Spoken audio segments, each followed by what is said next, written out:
So, to round out our episode, Hayley and I did a bit of a deep dive into periodicals. So, Hayley, you did the Englishwoman's Domestic magazine, and I did the Ladies' Treasury.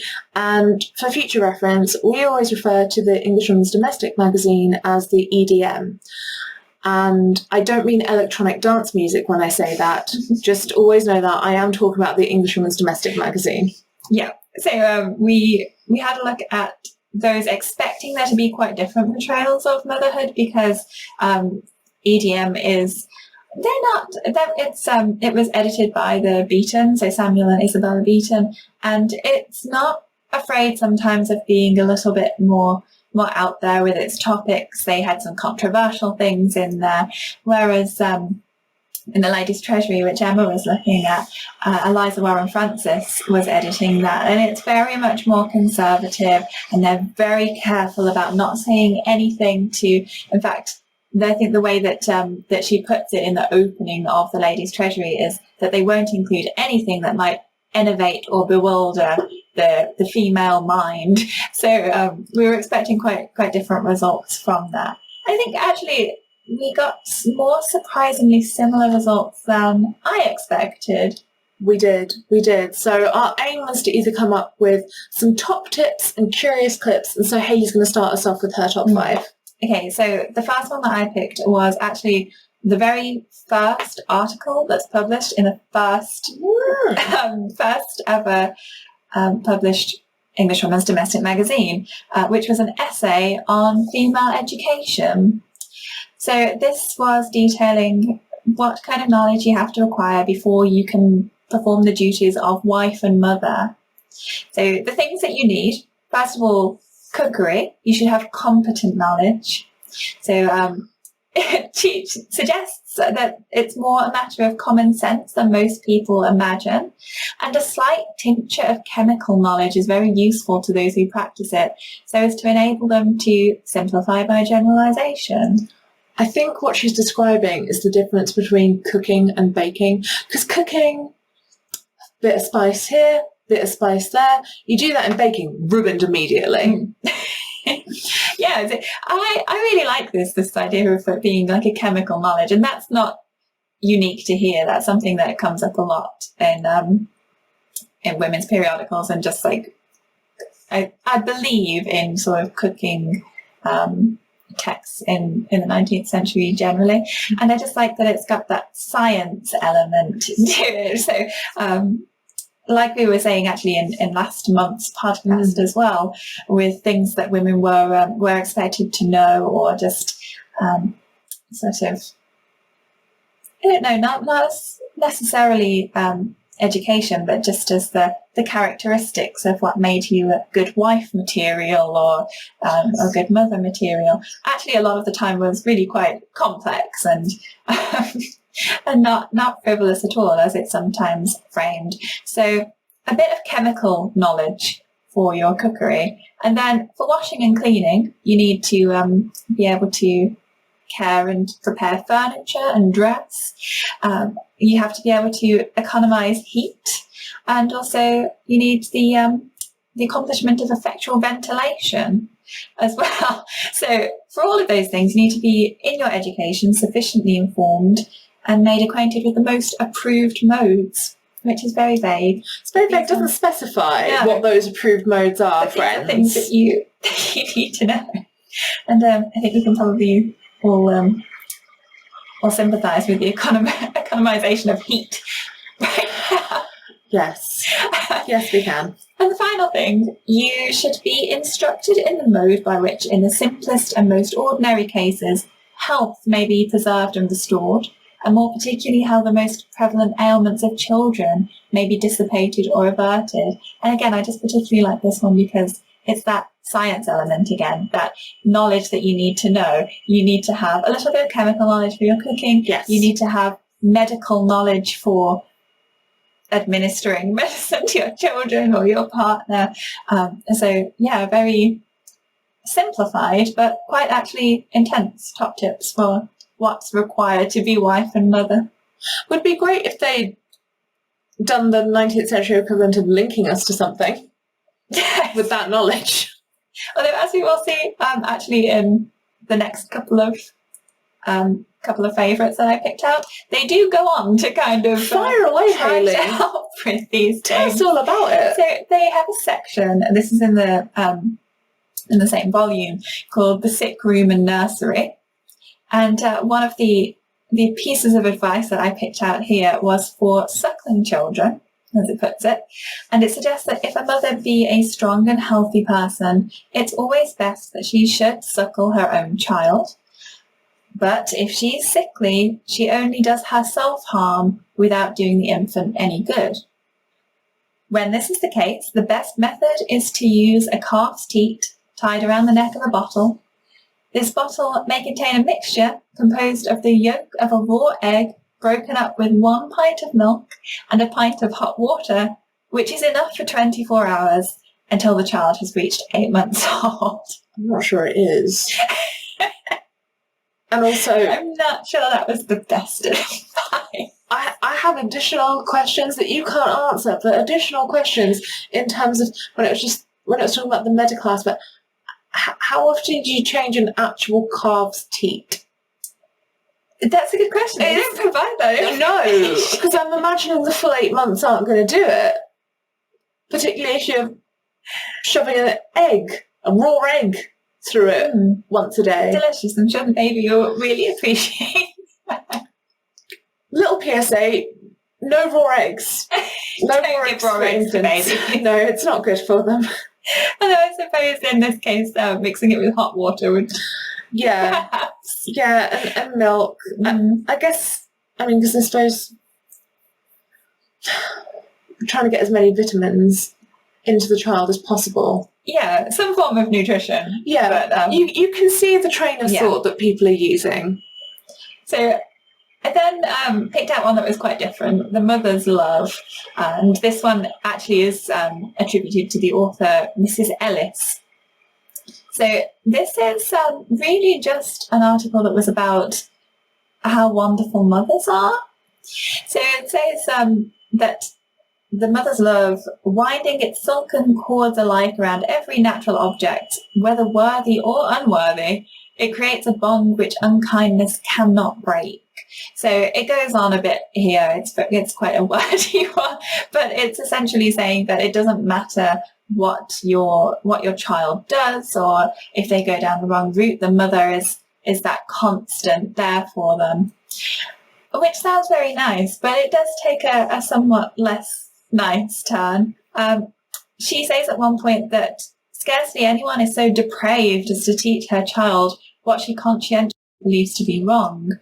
Other governors in after years may take upon themselves the tuition of her child and lead him through the paths of academic law, but the early bias, the bent of the moral character, the first principles of spiritual life will be hers. And hers the lasting glory, or the lasting shame. So I don't think those two things necessarily go together for me, but yeah, very much a suggestion that if you get this wrong, it's your fault if your child ends up. There was actually one like that I'm not going to talk about right now in The Lady's Treasure. It's called Mother and Child, and it was just like, the child is God's charge to you, and it was basically like, don't ruin it. And I was like, oh, the pressure. Yeah. So not entirely agreeing with this one again.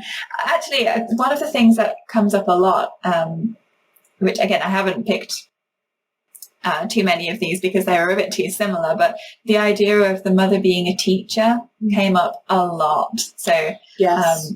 Same here. Yeah. So in poetry, in the articles, in stories, the mother as the teacher is very, very much a thing.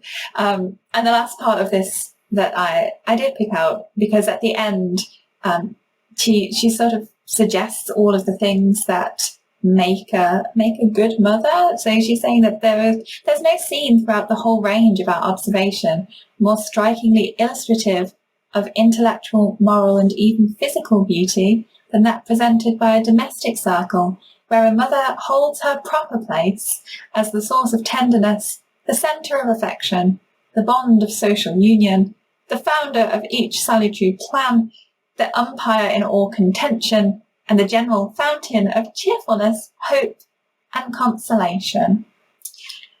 Which is a lot to be expected to be.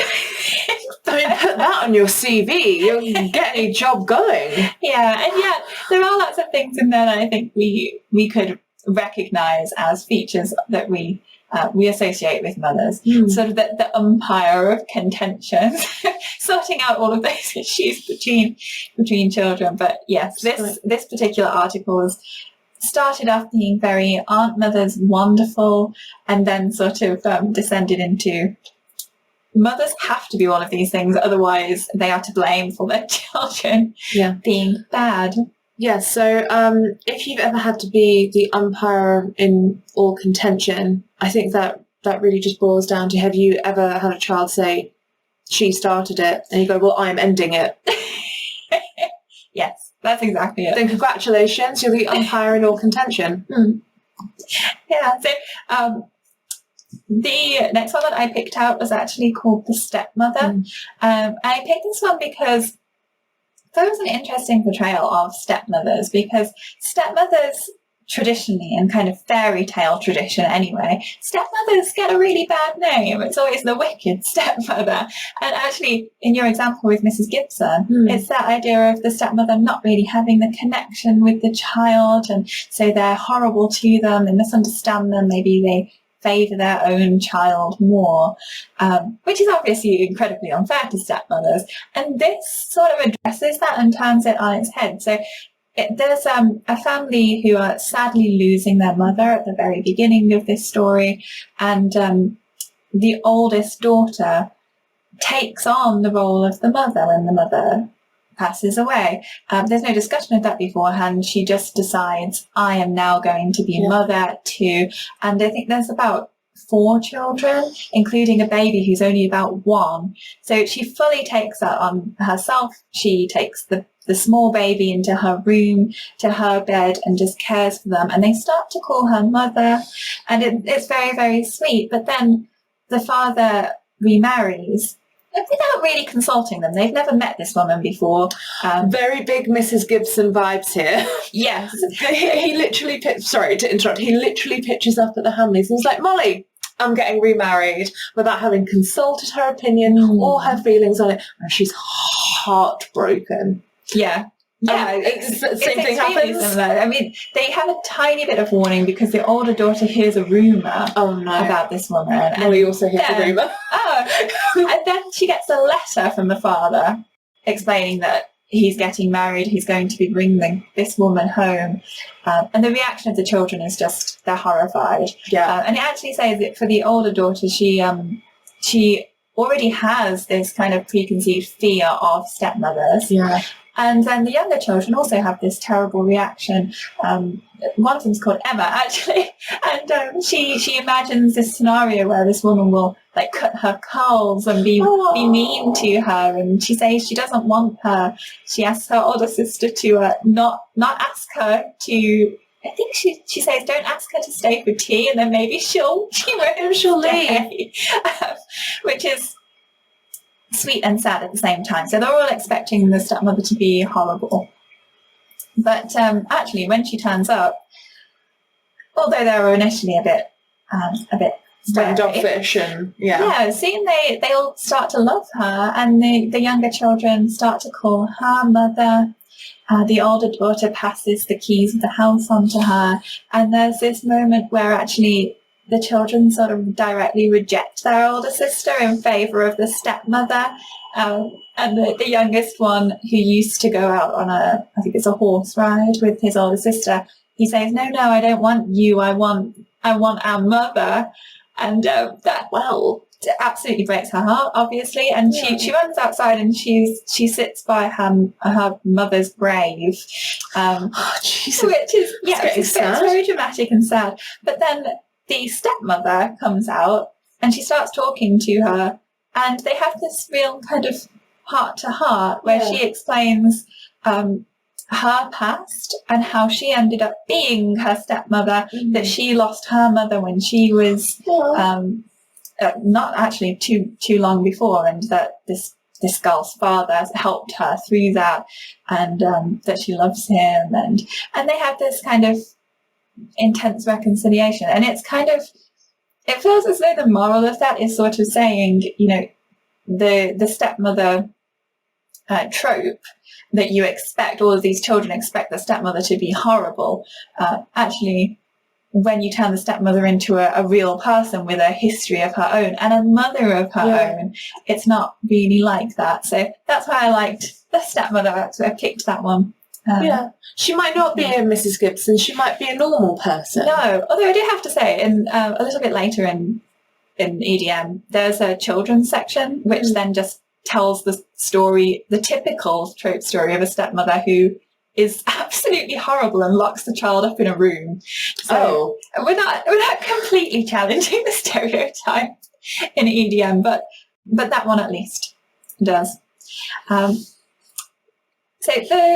the final one was a bit of a quick, fun one, I think, which was actually placed in this is in the very beginning of the Englishwoman's Domestic magazine again, and it was actually just a reprint of something that was published in Notes and Queries, which is a different periodical, which actually, again, what really wasn't uncommon. There was a lot of stealing from other places. But they put this piece in from Notes and Queries, which is about a woman who had no less than 36 children. No. No. So, yes, I just had to throw that one in there because it was such a shock reference to mother. There's some kind of suggestion there that the claim has been questioned, but they are sort of saying that they believe that it's true because it's corroborated by another source. Not all of the children lived. I think it says there were about 25 of them alive at once, or maybe 27. I think it's a 27 when you first told me, because this is why you got the muted reaction, because when I first found out, I was like, but how did this happen? I was trying to figure out how many, twins or triplets this woman might have had in order to make up 36 children. Yeah, so particularly that's an Olympic amount of children to have. Times. So yes, on to me, my favourite tips and curious clips. So one of my favourite tips from the Ladies' Treasury, there was a whole section, it was a repeating section through many issues of the magazine called Domestic Gatherings, and this one was published on the 1st of March in 1861. And it says, "Mothers should not be too sharp upon the young men who visit at their house and show some little politeness to their daughters. They should not immediately seek the answer of what are men's intentions. Many an eligible young man has been scared away by that terrible question, and many more are effectively kept away by fear of it. Many a young man whose heart was gradually warming and who would have soon made the desired proposal has taken flight and departed because he was questioned at a moment when he was not exactly prepared to declare positively his intentions. If the bird catcher were to run after every bird that approaches his net, he would certainly go home with none. Depend upon it, there is many a solitary old maid who might have long since been a happy wife, but for the premature application of that alarming question, 'What are your intentions towards my daughter?'" Yeah, lots of blame going on in both of these. Lots of blame going on. Periodicals. Oh, yes. I like the image of them as bird catchers. Yes. Daring young men who come near to the house. Sorry, I just had this immediate image of Mrs. Bennet with a superimposed bird catcher net just stalking around. Yeah, that would be quite appropriate, actually. I think I love it.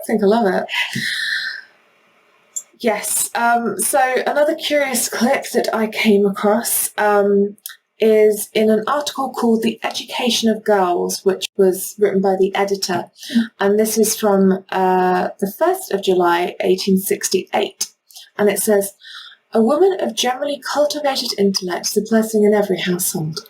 A woman possessing only one accomplishment, or one who deems attention to home comforts and the welfare of others as a matter of indifference, or another who insists upon woman's rights to the exclusion of domestic rights of home needs is a nuisance. Well, that's a take. It is. It truly is. What's the idea of cultivated intellect? Yeah, cultivated intellect, but in a very specific direction. Otherwise, you're a nuisance.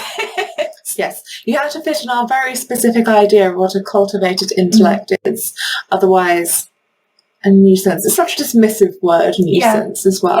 Yeah. There was another article that was called Aunt Deborah's Receipt Book, and that was published on the 1st of November 1857, and it begins with, "My dear niece, to your last letter you added a postscript, which, knowing what a stickler I am for the observance of our social customs, I thought thoroughly scarcely necessary.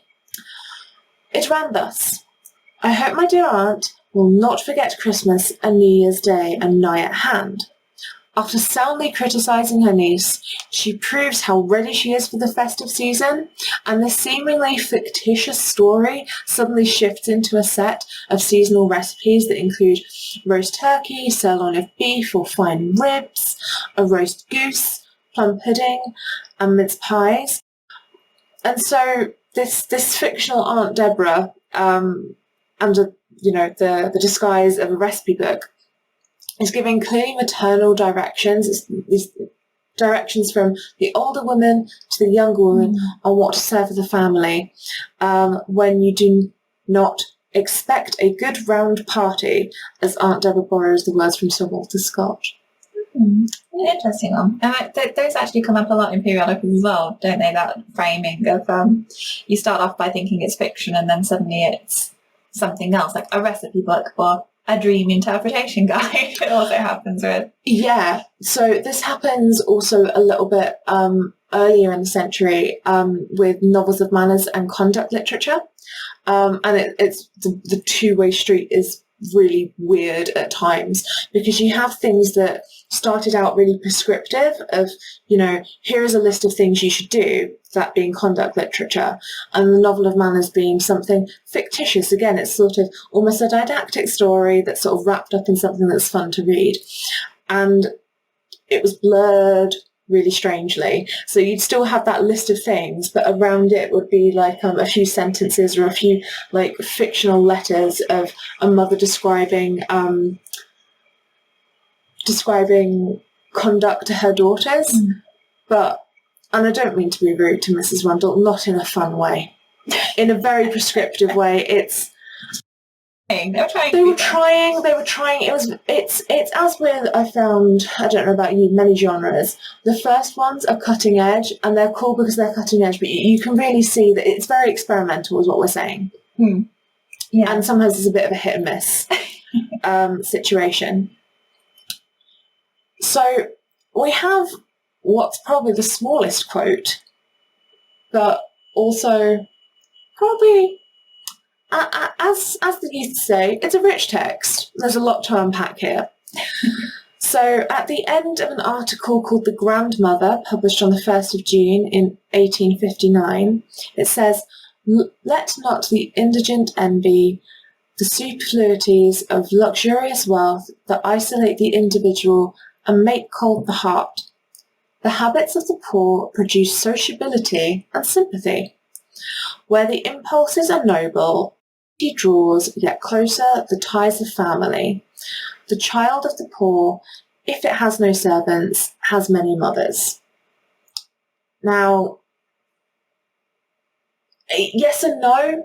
Like from a modern perspective, it's kind of, to an extent, nice to see that it's not, as we've seen with many of the other things in this little section, that it's not all on the mother. It's not, you are the mother and therefore in charge of everything. That huge CV list that you gave off at one point, it's nice to kind of see that sense of, it takes a village to raise a child. But to say that, well, for a start, the free labour there, if you can't have servants, there's always women in your family who will just naturally take on quite extensive childcare is one thing. Yeah, so it's not really superfluous wealth is a bad thing. Look how wonderful mothering is in these poorer families. It's actually just putting a lot more pressure on people to do free labour when they also have to actually labour to live. earn money. To live. You also made because I quoted this to you earlier, and you're also talking about Charles Dickens. Yeah, it reminded me of A Christmas Carol. I know because you've been teaching it recently. I have. So, it reminded me of the way that Dickens presents kind of, not even just the Cratchits, but when the Ghost of Christmas Present shows Scrooge the miner's house and the lighthouse, and the kind of, look at all these people having, nice Christmases and lovely family time, despite being poor. And it reminded me of that kind of idea. Scrooge is the super wealthy one, is the lonely one, and that those who are poor kind of stuck together more.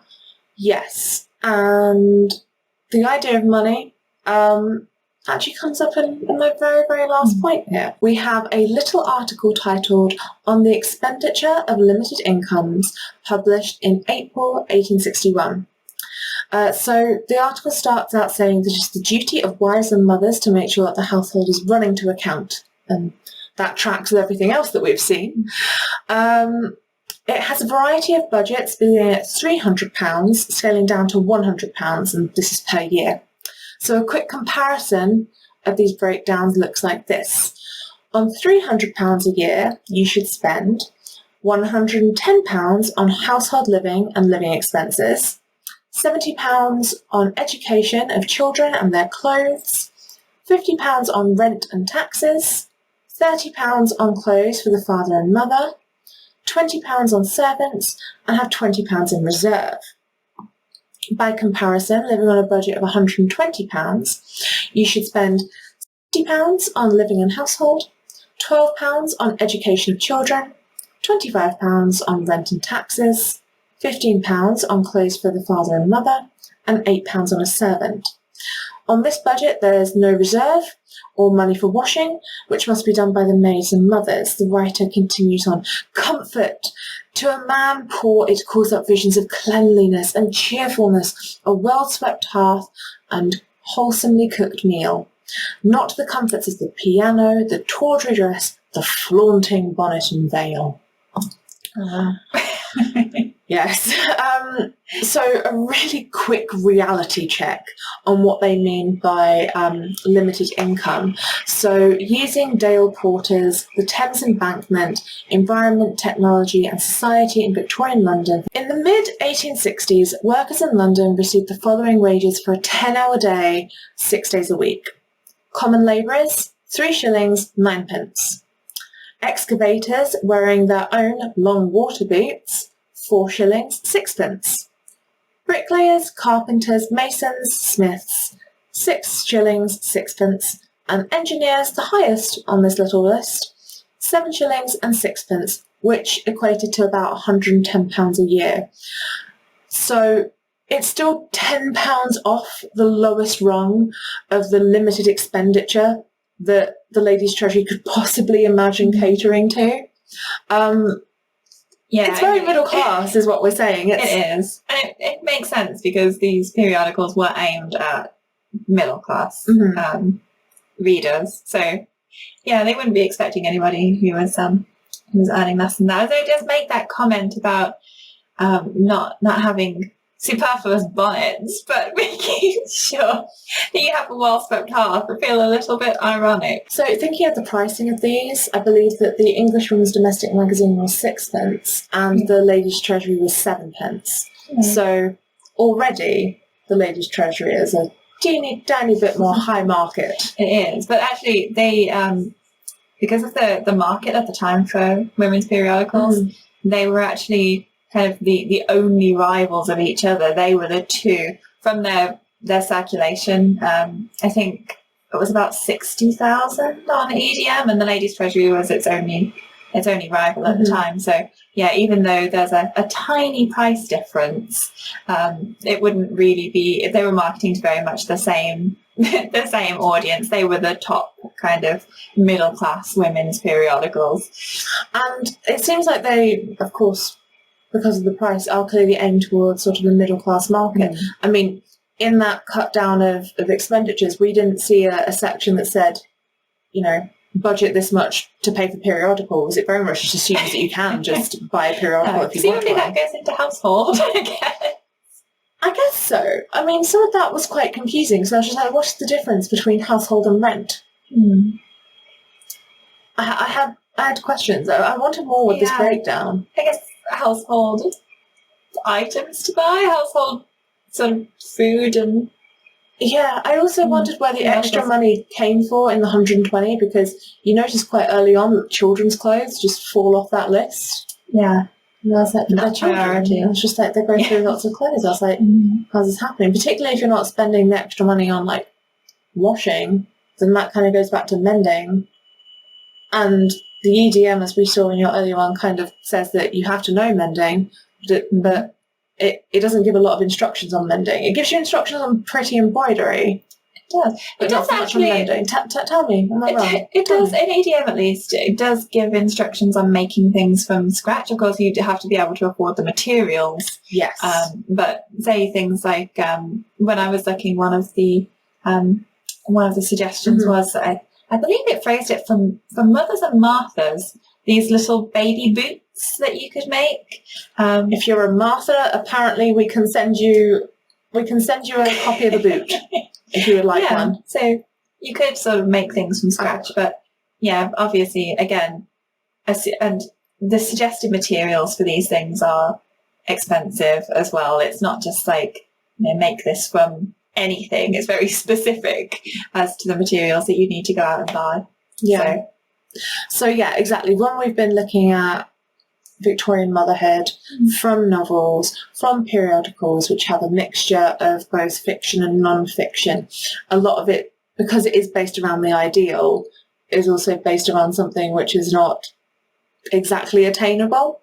It's something to aim at, but it's not attainable. Yeah, that may be particularly realistic. And also concerning mothers, as we found, often quite tragic.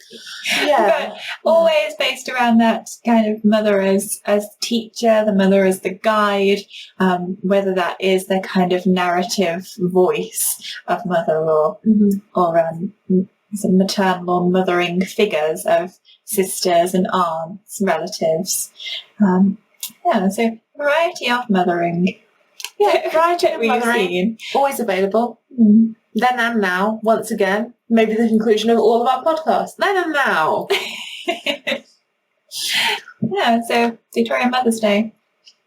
Not particularly hugely different, but in terms of presentations of mothers, somewhat different.